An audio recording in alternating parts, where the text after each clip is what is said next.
इस वीडियो में हम एक इंग्लिश स्टोरी पढ़ रहे हैं, उसका ट्रांसलेशन कर रहे हैं। तो देखते हैं कि ये स्टोरी से क्या सीख मिलता है। सबसे पहले यहाँ पर कह रहा है स्टोरी में, there were two friends name Manu and Manish. दो दोस्त था, उसका नाम मनु और मनीष था ना। देयर वेयर टू फ्रेंड्स, दो दोस्त थे जिसका नाम मनीष और मनु था। They lived in a small village, वे दोनों है ना, दे मने वे लोग, वे दोनों एक छोटे से गांव में रहते थे। लिव्ड मतलब रहना, एक छोटे से गांव में रहते थे दोनों।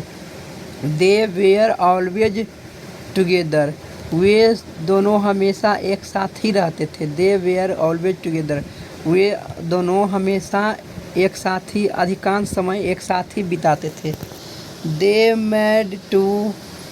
Made a plan to go to other cities for making some money, वे दोनों योजना बनाए थे कि मैं अन्य सिटी जाऊंगा पैसा कमाने के लिए। For making money some money, कुछ पैसा बनाने के लिए मैं एक दूसरे नगर जाऊंगा। ठीक है, वे दोनों प्लान बना रहे थे।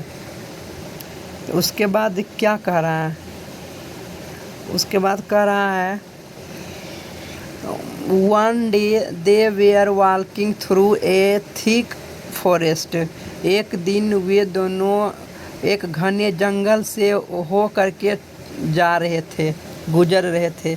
ऑन द वे, रास्ते में, दे सा ए बियर कमिंग टू देम, तो वे दोनों देखा कि रास्ते में जा रहे थे जब घने जंगल से गुजर हो करके, तो वे देखा कि एक भालू उन दोनों की तरफ आ रहा है ना, वो कि अपनी तरफ आ रहा, वे दोनों ने देखा। It was very huge and dangerous, भालू जो था, भालू के बारे में कह रहा है कि भालू जो था, ह्यूज मतलब बहुत विशाल और ख़तरनाक था, है ना, विशाल और ख़तरनाक था। ह्यूज मतलब क्या होता है, विशाल। इस बात को ध्यान रखो। They tried to flee but the bear chased them, वे कोशिश किया, वो भागने की कोशिश किया।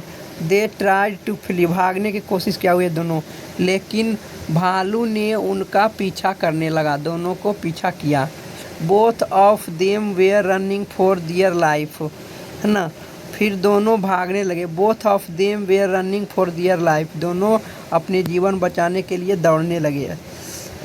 But the bear was also very swift, लेकिन भालू जो था वो बहुत ही तेज था। स्विफ्ट मतलब तेज, चतुर, चालाक, बहुत तेजी से चलने वाला, है ना, बहुत तेजी से चलने वाला था। Many a times it cout up with the boys, बहुतों बार ये भालू जो है बहुत सारे लड़के को पकड़ा है ना, बहुत बार लड़कों को पकड़ा है। अब आगे क्या कहता है, आगे बोल रहा है,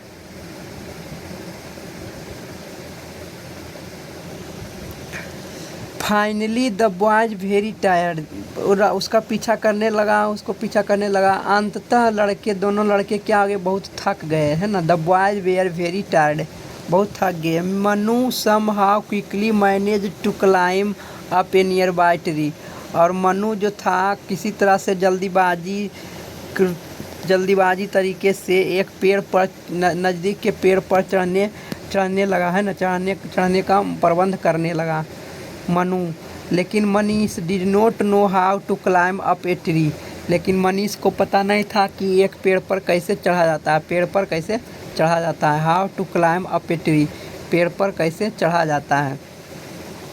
he flung himself on to the ground and lay absolutely still, तो मनीष क्या किया, ज़मीन पर अपने आप को गिरा लिया, अपने आप ज़मीन पर लेट गया, है ना, और इस तरह से लेट गया जैसे कि एक मुर्दा पड़ा रहता है, उस तरह से आंख बंद कर लिया और सांस भी एक पल के लिए जब उसके पास आया तो बंद कर लिया।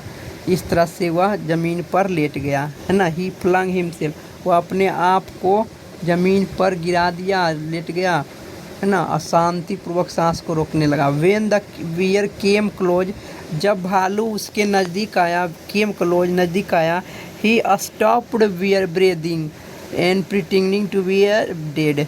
जब वो भालू उसके नज़दीक आया तो वो सांस लेना बंद कर दिया एक पल के लिए, pretending to be a dead, ताकि भालू को ये लगे कि मैं मुर्दा हूँ, है ना। इस तरह से मनीष एक पल के लिए सांस रोक लिया था। Manish had once heard from his grandfather. Manish ने एक बार सुना था अपने दादाजी से कि the bears do not attack dead creatures, कि भालू कभी भी मरे हुए जीव जंतु पर हमला नहीं करता है ना। भालू कभी भी मरे हुए जीव जंतु पर हमला नहीं करता है, इसलिए वैसा किया। तो आगे अब क्या कह रहा है।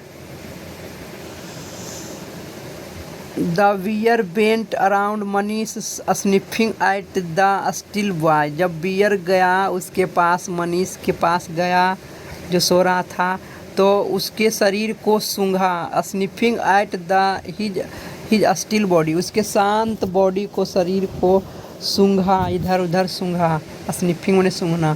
Thinking him to be a dead, और ऐसा वो सोचा, मरे हुए सोचा। Thinking him to be a dead, तो भालू ने उस बॉडी को ऐसा सूंघ करके मन में सोचा कि यह मरा हुआ है, मृत शरीर है। द बियर वेंट अवे, वहाँ पर यह ऐसा सोच करके वह चला गया, भालू चला गया वहाँ से। मरा हुआ शरीर समझ करके, है ना, उस शरीर को मरा हुआ समझ करके भालू वहाँ से चला गया। When the danger was away, जब खतरा टल गया, जब संकट खत्म हो गया, Manu climbed down the tree and came over Manish. जब भालू चला गया, संकट खत्म हो गया, तब मनु पेड़ पर से उतरा। क्लाइम्ड डाउन माने उतरा, पेड़ पर से उतरा और मनीष के पास आया। ही आस्क्ड हिम जोकिंगली, और मनु ने मनीष से मजाक रूप से पूछा। वेल, बहुत अच्छा। What was it that the bear whispered in your ears? मजाक तरीके से बोला कि बता, What was it that the bear whispered in your ears? क्या हुआ था जो भालू ने आपके कानों में क्या बोला, ऐसा पूछ रहा था कि भालू ने आपके कानों में क्या बोला। ठीक है, तो आगे क्या कहता है। आगे बोलता है, Manish had been very close to the bear. Manish जो मनीष भालू के बहुत ही नज़दीक था, है ना। Manish had been very close to the bear, Manish उसके पास भालू के बहुत ही करीब था। इसलिए उससे पूछा कि भालू ने आपके कानों में क्या कह रहा था। Although he had the presence of mind to trick the bear, he was still very scared. हालांकि उसके पास भालू को ठगने का दिमाग था, प्रेजेंस ऑफ माइंड था, उसके पास दिमाग था, फिर भी वह ही वाज स्टिल वेरी स्केर्ड, फिर भी वह बहुत ही डर गया था, है ना। ही वाज स्टिल वेरी स्केर्ड, फिर भी वह बहुत डर गया था मनीष। एट दैट टाइम, उस समय, when he was shivering with fear, जब वह डर से काँप रहा था, उस समय Manu was cracking jokes at his expense. तो मनु ने उसके मजाक के बात को फैला रहा था। मनु वाज क्रैकिंग जोक्स, मजाक को फैला रहा था, एट हिज एक्सपेंस, उसके बात को। अब क्या कहता है आगे। Manish was angry with Manu for leaving him alone at the mercy of bear and climbing up the tree alone. Manish बहुत गुस्सा था, किससे, मनु से मनीष बहुत गुस्सा था, इसलिए क्योंकि वह अकेला उसे छोड़ दिया था, मनीष को अकेला छोड़ दिया था और पेड़ पर चढ़ गया, है ना। भालू की दया को देख करके, है ना, पेड़ पर चढ़ गया भालू के डर से, है ना, उसका दया भी नहीं आया।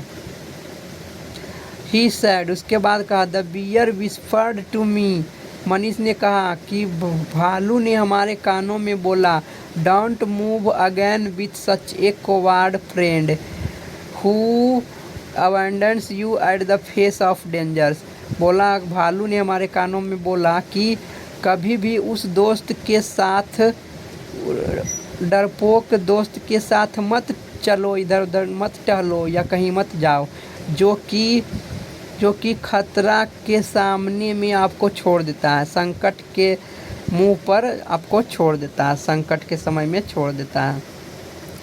तो इस कहानी से यही सीख मिला। At this Manu was ashamed much. इस कारण से मनु बहुत ही लज्जित हो गया था कि मैं अपने दोस्त को संकट में छोड़ दिया हूँ, है ना। तो इस कहानी से यही सीख मिलता है कि अपने आप पर भरोसा करना चाहिए, और एक सच्चा मित्र वही होता है जो संकट के समय में काम आता है। ठीक है, तो हम इस वीडियो को यहीं पर समाप्त करते हैं।